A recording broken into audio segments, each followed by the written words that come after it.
各位弟兄姐妹，大家早安平安。我们今天要来进入撒母耳记第51天的共读。今天早上要请新敏执事来带领我们大家做开始的祷告。亲爱的天父上帝，感谢你今日召聚我们一同来到你的面前。主啊，我们要打开圣经，读撒母耳记下第19章的话语。求你使我们的心安静下来，不被外界的声音搅扰，单单专注在你的真理里。主啊，你的话是我们脚前的灯，路上的光。当我们共读这一章时，愿圣灵光照我们，使我们不只是看见大卫王和百姓的故事，更能从中明白你对我们的提醒。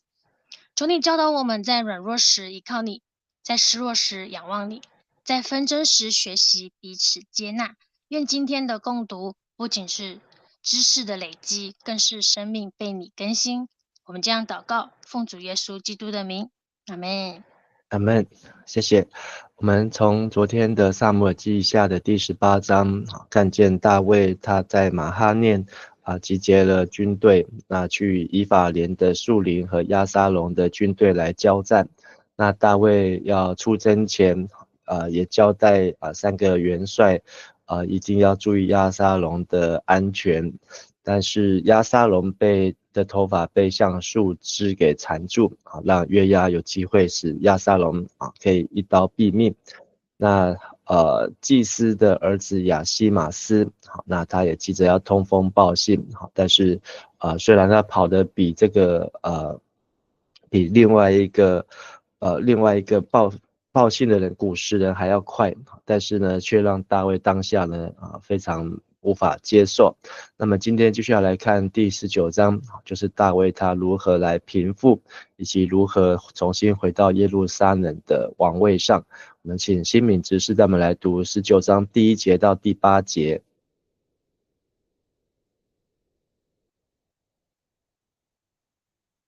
新敏的来了，等一下，来了，好。第19章第1节到第8节，有人告诉约押，大卫王在为押沙龙悲哀哭泣，以致那天大卫全军胜利的欢乐都变成哀伤，因为大家听说王在为他儿子悲哀。他们静悄悄地回到城里，好像战场上败退下来的队伍那样羞愧。王蒙着头，大声哭着说：“哦，我儿，我儿，押沙龙，我儿！”约押进入王的屋里见王，对他说：“你今天侮辱了你的部属，那些救了你和你儿女妃嫔性命的人。你恨恶那爱你的人，爱那恨你的人。你明明不把将领部属放在眼里。我看，如果今天押沙龙活着，而我们都死掉了，你就高兴了。现在请你出去安抚你的部属吧。我指着上主的名发誓，如果你不这样做，到明天早上，没有一个人会留在你这里了。那将成为你一生所遭遇最可怕的灾难。”于是王起来，出去坐在城门边。他的部属听到他在那里，就都聚集到他面前。好，谢谢。那所以当约押回来，知道大卫在为押沙龙哭泣，不断的来叫出我儿我儿，好，就是为押沙龙哀哭蒙头的时候，约押这时候呢，他又自己主动的去见大卫。那我们可以看见约押虽然是大卫姐姐的儿子，那是大卫的侄子，但是他在大卫身边也相当长的时间。那他可以说他是忠心，但有时候可以看见他是擅作主张。那这时候约押他又站在这个将军的立场呢，好来劝告大卫，说大卫今天如果继续的这样子蒙头哀哭，他等于让这些为他出去出征的人呢是白白送死，因为他让他们要跟押沙龙征战，却是让他的部属呢，对部属的安危性命呢，却没有放在心上。所以约押这样做呢，虽然是有一点以下犯上，但是他对大卫却是忠心了，因为大卫如果继续这样下去，恐怕很快就会失去这些跟在他身边的人的心了，包括约押。所以约押在这里第5节到第7节，好，连续用的5个今天，好，你今天好使你的臣仆丢脸，你今天他们今天救了你的性命和你儿女妻妾的性命，你却爱那恨恶你的人。今天你摆明不以将帅臣仆为念，我今天看得出，若押沙龙活着，我们今天全都死，你就高兴。好，所以现在你要起来出去安慰你的臣仆，如果不出去，今夜必没有一人跟你在一起。所以每一个今天或是最后的今夜呢，都是约押要求大卫赶快收拾他的心情，以免让人看出他对他的部下部属没有爱，而只有全部把爱放在他们所谓的仇敌敌人的身上。那我们接下来再请新敏执事带我们来读第8节的后段到第13节。那时候以色列人一个个逃回自己的家乡去了，全国各地议论纷纷说，大卫王曾救我们脱离仇敌，他救我们脱离了非利士人，但现在他因躲避押沙龙离开了国土。我们高立押沙龙做王，但他已经死在战场上了。那么我们为什么不赶快去接大卫王回来呢？大卫王派撒都和亚比亚他祭司去问犹大长老们，以色列人已经在谈论要请王回宫，你们为什么落在他们后头呢？你们是我的亲属，是我自己的骨肉，为什么要等到最后才请王回来呢？大卫也叫他们去对亚玛撒说，你是我骨肉之亲，从今以后我要你做军队的元帅，代替约押。如果我不这样做，愿上帝击杀我。好，那大卫他要如何的回到王朝，回到耶路撒冷，回到宫中，还有得回民心。好，因为毕竟这些都被押沙龙花4年的时间给收买。那现在虽然押沙龙死了，但是他们是不是能够马上接纳大卫？所以当这个战争结束，好，那以色列各自回到各自的支派家乡，等于是瓦解鸟兽散。那现在全国就开始有一个风声，好，那这个风声就是大卫曾经救他们脱离了外国人的手。现在押沙龙并没有这样做，押沙龙也没有救他们脱离外国人的军队或是敌军的手，押沙龙只有用甜言蜜语对他们来服务他们，来告诉他们哪里有需要帮助可以再来找押沙龙。但是真正让他们这时候才醒过来原来真正帮助他们救了他们还是大卫。所以他们为什么不赶快去接大卫回来呢？所以这个是其他各个支派有这样子的风声和想法。这时候大卫呢，他却这个是12支派那12支派除了约瑟支派分为以法莲和马拿西支派之外，好，那利未支派呢也被分散到各12支派当中去，所以他们分散在以色列各个土地。那大卫在这个马哈念的地方是属于马拿西的支派。好，那他要怎么样回到耶路撒冷？好，他要怎么样得到其他各支派的同意？好，那也是需要一段时间。而大卫这时候呢，他就自己派了撒都还有亚比亚他祭司，所以这2位祭司的儿子呢，都曾经来替大卫通风报信。好，但这2位祭司，那大卫透过他们去问犹大的长老，也就是大卫他的宗亲亲族说以色列人已经在谈论要请王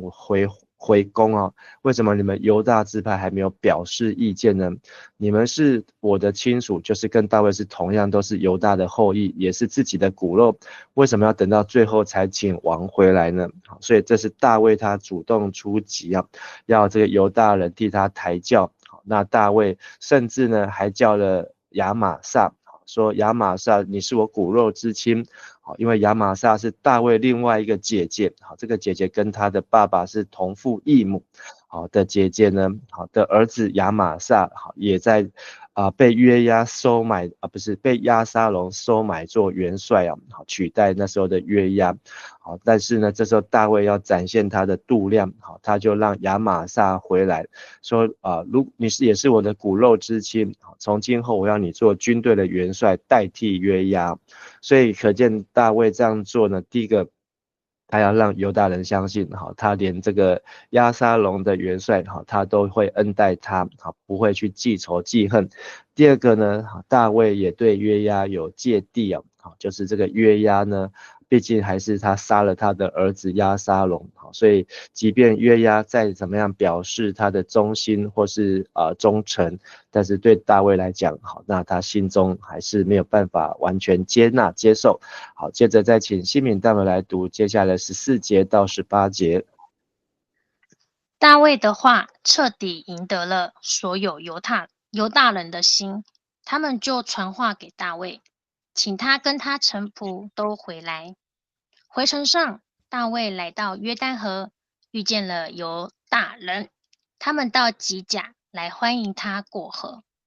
同时，巴户岭的便雅悯人基拉的儿子示每也急忙到约旦河去迎接大卫王。他带着便雅悯支族的1000人同来，还有扫罗家族的仆人洗巴，也带着他15个儿子和20个仆人一起来。他们比王先赶到约旦河，他们渡河去护送王的家眷过河，并且遵照王的意思做各样的事。当大卫被押沙龙追杀的时候，其实犹大这些支派长老也是赞成押沙龙，选边站在押沙龙这一边呢。但是大卫的这一番话呢，又赢回了犹大人的心，所以他的决定，还有他接受这个亚玛撒，也让犹大人较放心，那他愿意使用亚玛撒来替代约押，所以犹大人就比其他的以色列人率先呢去迎接大卫回来啊。那到了约旦河，好，到了吉甲，所以大卫他就是应该是过了从吉甲耶利哥过了约旦河到马哈念去。好，当他回来到这个路上，好，从马哈念回来到这个吉甲，要往耶路撒冷的方向呢，那就遇见了这个示每，好，那示每在这里又出现了，好，示每他曾经在第16章的时候呢，好，就是大卫落难的时候，好，在那边咒骂他，好，甚至当时，这个约押的弟弟要去杀示每，好，但是大卫就说，好，或许这是上帝派来的，好，那上帝这个大卫呢，并没有去处理示每，但是这时候示每呢，他也急忙来道歉了，好，然后来表达他的善意。好，甚至这里又出现了洗巴，好，洗巴就是这个扫罗王的仆人，好，那来照顾这个扫罗约拿单的小儿子，好，伊施波设，好，那在这边对不起，米非波设，好，所以洗巴在这里又第3次的出现，同样他的15个儿子也在，他的20个仆人也在啊，当初扫罗对不起，大卫就是把这个米非波设交代给洗巴，那他们都来这边过河，并且呢来接送大卫好回来，所以在这个撒母耳记呢，把这些的事件呢回来的过程呢，也记载的非常的详细。好，接着再请新敏带我们来读18章的后半段，18节的后半段到23节。好，当王要过河的时候，示每俯伏在他面前，说：“陛下呀，求你饶恕我在你离开耶路撒冷时所犯悖逆的罪，求你不要因此加罪于我，也不要再记住那些事。王啊，我知道我有罪，所以今天在北部之族中，我是第一个来迎接王的。”喜路亚的儿子亚比筛说：“应该把示每处死，因为他咒骂上主膏立的王。”但是大卫对亚比筛和他哥哥约押说：“希鲁雅的儿子，谁征求你们的意见呢？你们要给我找麻烦吗？我现在是以色列的王，今天没有一个以色列人会被处死的。于是王对示每说：我保证你不被处死。好，所以到这个约旦河呢，要回耶路撒冷的路上呢，示每先跑来道歉认错。好，他曾经非常的凶狠啊。那在16章咒骂大卫，他是流人血，好流人血的，所以大卫是咎由自取，罪有应得。现在呢，他马上赶快转风向，好说陛下，求你饶恕我，好在你离开耶路撒冷所犯悖逆的罪，好也不要加罪于我。所以这个示每真的是见风转舵，也不要再记住那一件事情。好，那示每承认他的罪，甚至他还夸口自己是北边的支派当中，就是非犹大支派当中第一个来迎接王的非犹大人啊。因为大卫要让这些犹大人先来做球给他们，让他们来迎接大卫回朝。所以示每以为这是他的功劳。好，那但是这个亚比筛就是约押的弟弟呢，好，他说，好，他第二次又想要来杀这个示每啊，因为在16章就是亚比筛，好，他说这个死狗为什么咒骂我主我王呢？好，所以那时候他就已经想杀示每，现在的亚比筛还在身边，看到示每这样呢，他说他应该要把他处死啊，因为他也咒骂上主所高立的王。好，但大卫好在这里用一个双关语啊。第一个就是说，希鲁雅的儿子，谁征求你们的意见呢？好，那21节呢，讲到希鲁雅的儿子亚比筛，好，这个儿子是单数，可是在22节，希鲁雅的儿子，好，这个儿子是复数。那希鲁雅总共有3个儿子，好，扣掉老三亚撒黑已经死了，好，所以希鲁雅的儿子们呢，好，谁征求你们的意见？好，所以我们可以看出这是第三人称复数，你们要给我找麻烦吗？所以在这里大卫呢，他就是也是在针对着约押，说约押做的事情呢，都在找他麻烦。好，所以大卫心里面对约押还是在有芥蒂啊。好，一方面他拔掉他这个元帅的位置，然后让这个亚玛撒，好，亚玛撒就是他的另外一个侄子来做。好，那现在呢，他又说，好，这个希路亚的儿子，好，就是在找他的麻烦，包括了约押。所以他在这边也用王的身份说，我保证你今天保证你不会被处死。好，所以这个我们之前有提过，这2个人呢，都是在大卫快要寿终正寝的时候呢，交代所罗门要去处理的。好，一个就是要处理约押，好，大卫要所罗门去处理约押，一个就是要处理就是示每。那还有一个要报恩的就是等一下又会看到的这个巴西莱。好，我们接着再请新敏带我们来读24到30节。OK， 扫罗的孙子米非波设也下来迎接王。自从王离开耶路撒冷，一直到现在胜利回来，他没有洗过脚，修过胡须，也没有洗过衣服。米非波设从耶路撒冷来见王的时候，王问他：米非波设，你为什么没有跟我一起出走呢？米非波设回答：陛下，你知道我是产废的人，我曾吩咐我的仆人洗巴预备驴，好骑着驴跟陛下去，但是他出卖了我，他向陛下制造谎言诬告我，但陛下像上帝的天使一样，所以请照陛下的意思做吧。所有我父家的人原都应该被处死，但是陛下加恩，使我能在王的餐桌上吃饭，我还有什么权利再要求陛下施恩给我呢？王说：你何必再提这些事呢？我已经决定，你可以跟洗巴分享扫罗的财产。米非波设说：把一切财产都给洗巴吧，陛下平安回宫，我什么都可以不要了。好，那刚才提到的米非波设就是约拿单的儿子，好，在这里也出来迎接哦。好，那当大卫逃难的时候，洗巴有出来送礼物，好，然后让大卫跟他的仆人呢能够有食物。好，但是大卫那时候也问了洗巴米非波设怎么没有来，好，那这个洗巴的回答是说，米非波设他就是拥戴押沙龙啊，好，就是站在押沙龙这一边，好，所以那是那时候的讯息。好，那这个代表说，大卫本来收留约拿单的儿子当做自己的第20个儿子啊，好，但是现在，这个米非波设呢，居然去站在押沙龙的那边，好，所以，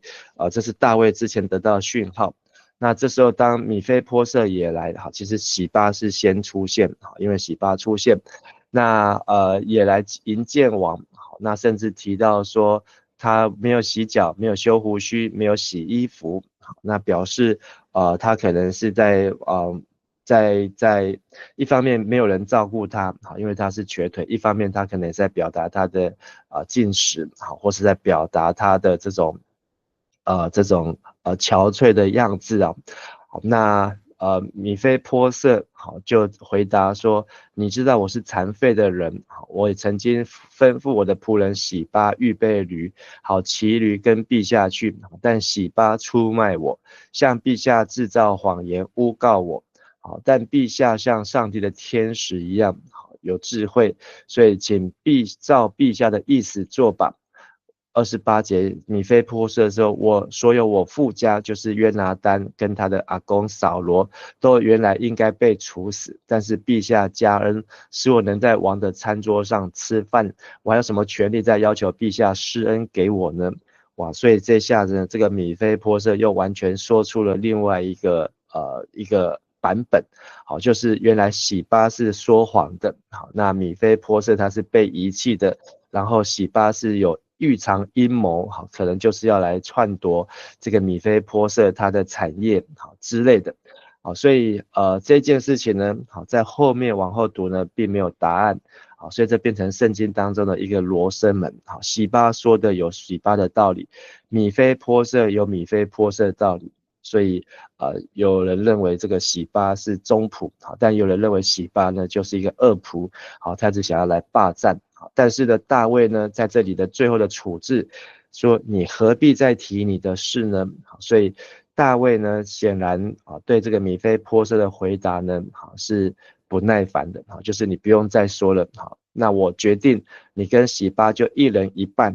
所以大卫心中的那一把尺呢，他一半相信洗巴，一半相信米非波设，所以他的决定就是一人一半啊。好，所以这真的是圣经当中的罗生门，可是，在撒母耳记下当中，也把它记载的非常的有趣啊，花了很长的时间铺陈，好，然后也在记载这件事情。所以，但是米非波设的态度是，好，王既然能够平安回来，好，这一半我也可以不要。所以，到底米非波设后面有没有得到好这些的产业呢？好，也没有继续的下文啊。但是我们看见这个罗生门洗巴3次的出现，好，那它其实我们用每次的出现来做对照，洗巴还是对大卫有帮助的，好，特别是在他逃难落难。好，那其实大卫整个逃难落难呢，好，押沙龙预谋叛变，然后到这个亚希多弗，好，建议啊连夜追赶，好，当天赶快派兵出去追赶，好，所以大卫是连夜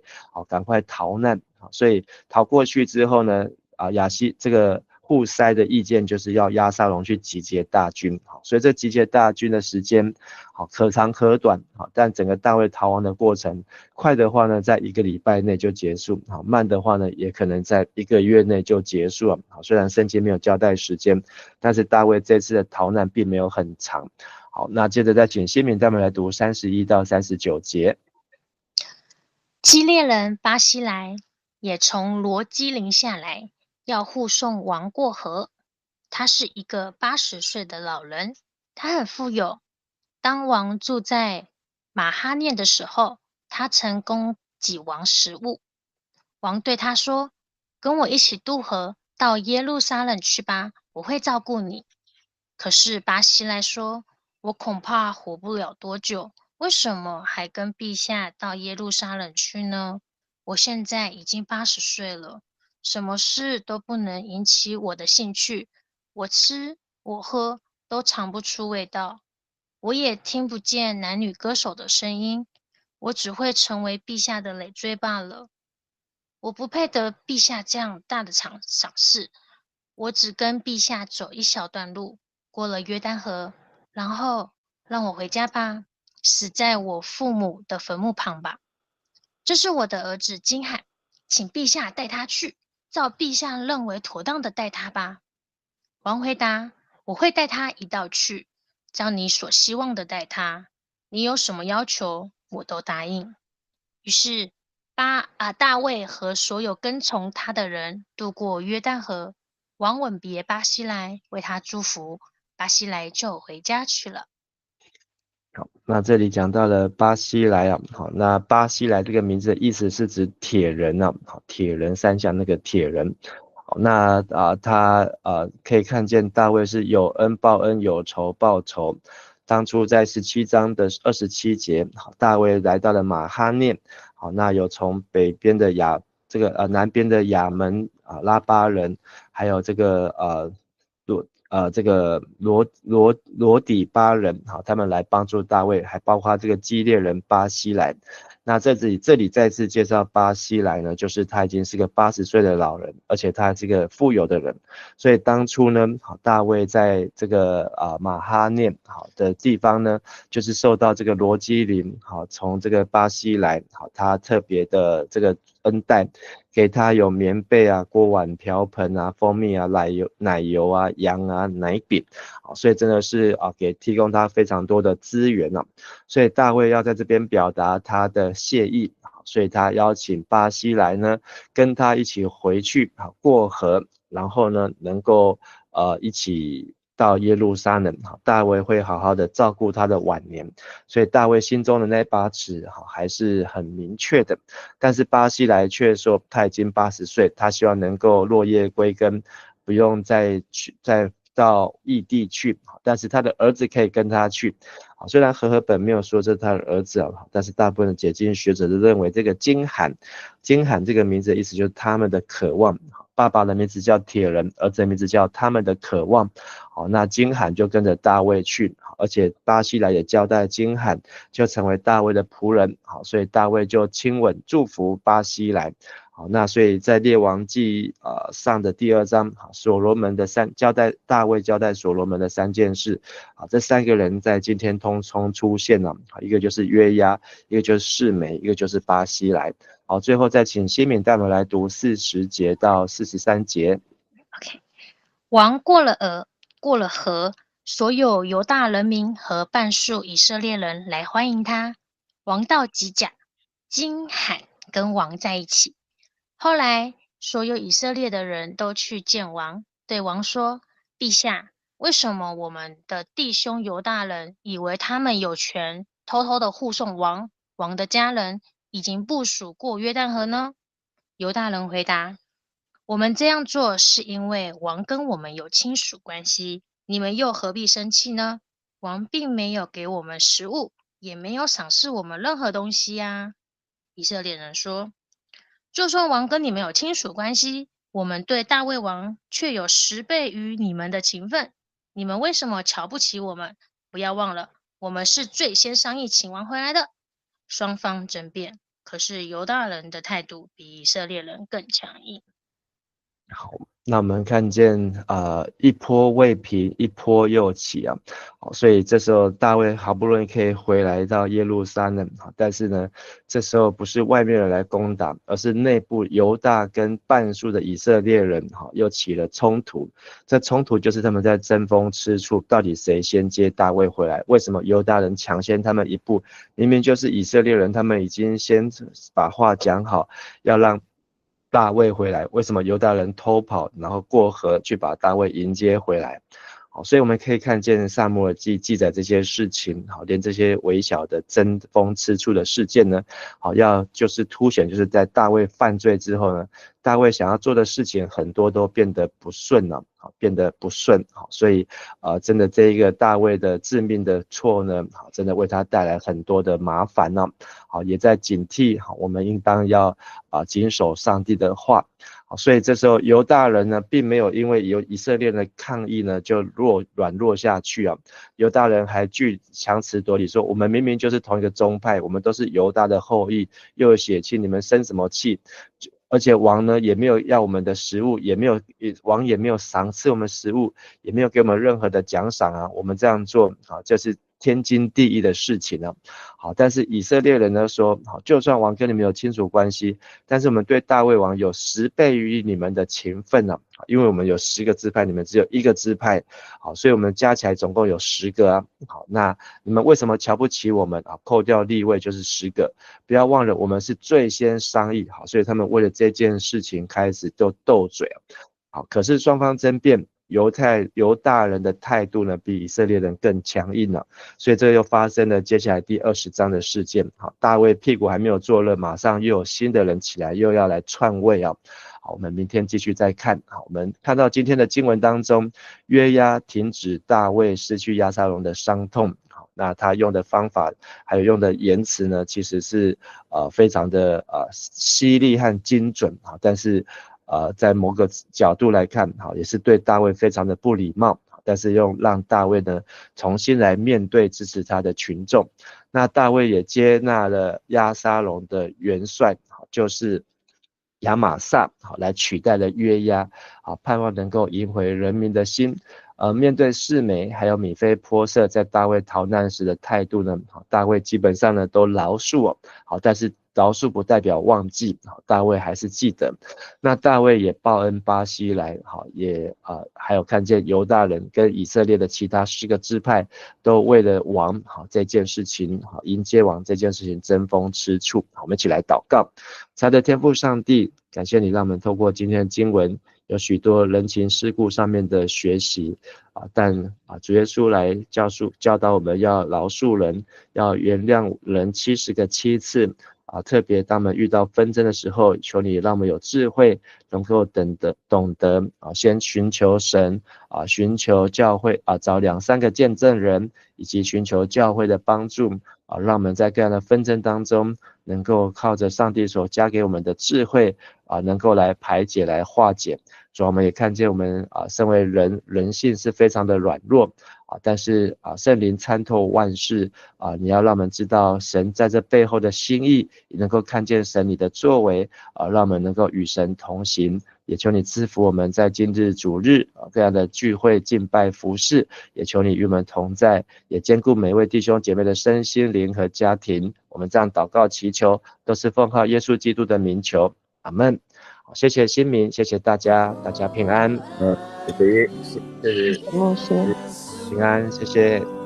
谢牧师，谢谢大家，谢谢牧师，谢谢平安，谢谢牧师，谢谢牧师，谢谢平安，谢谢牧师，平安，谢谢牧师，谢谢。